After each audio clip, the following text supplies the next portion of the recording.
Those headlines and more coming up in just a few minutes. Right now, though, 6 o'clock here on your Thursday, January 4th. Thank you for starting it with us. I'm Jackie Pascal. And I'm Audrey Bisk. Let's say hello to meteorologist Brian Slocum, standing by for us on a very chilly Thursday, but thankfully it'll be sunny. So, hey, no complaints.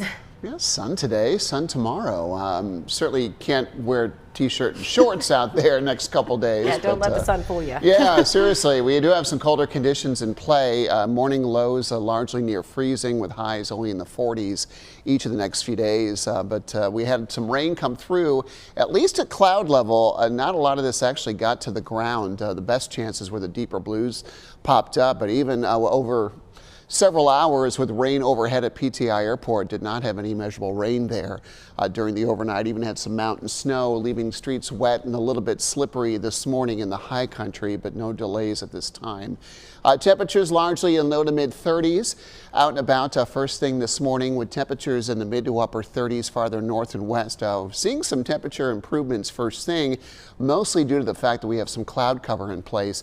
Just watch out where snow did reach the ground in some areas, at least enough to dampen things down and create a few slick spots on area roadways north and west. The rest of us should be in fairly good shape this morning.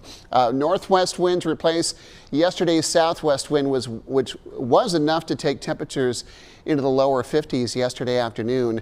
North winds at 5 to 15, gusting to 20. It's going to be a brisk wind, making the air temperature, which will be in the mid to upper 40s for a good chunk of the afternoon, feel like it's closer to 40 or even upper 30s from time to time later on.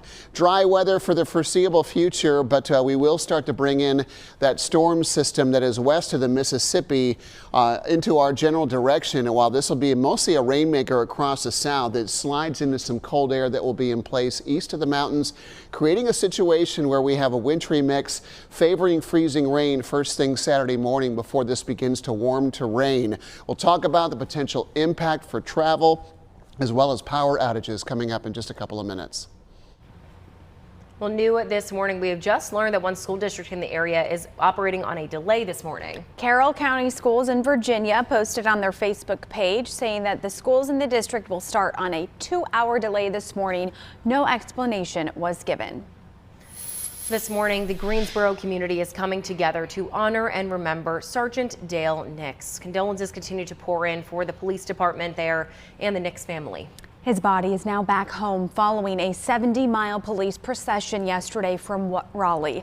Law enforcement, along with family, friends, and strangers stopping along that route to pay their respects. He was just more than just a police officer.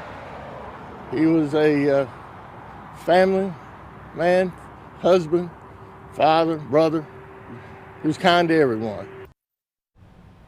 Sergeant Nix was a 23-year veteran with the Greensboro Police Department. Now, people also gathered in downtown Greensboro last night to honor his life and service. That's where we find our Star Connor live this morning. Star, how are city leaders and community members paying their respects?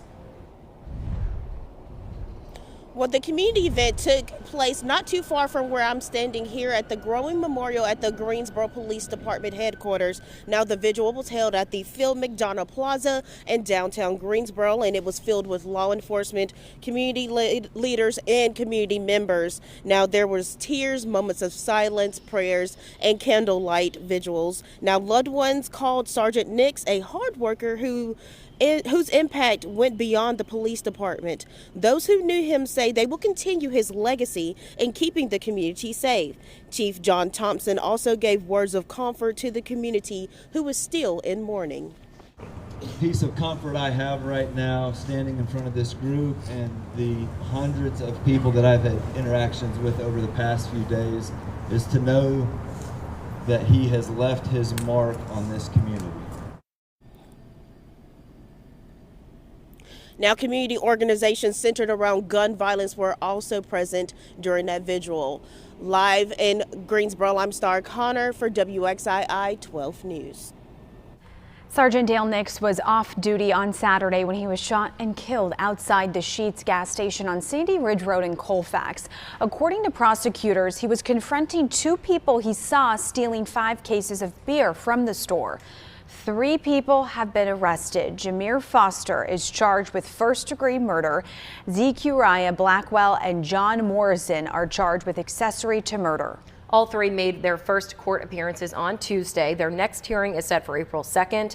If convicted, Foster faces a maximum sentence of life in prison or the death penalty. Blackwell and Morrison could spend more than 19 years behind bars at max. We've learned Sheetz is bringing in additional safety measures to some of its locations following Sergeant Nix's death. That includes more guards at the Colfax location, as well as any others in need of additional support.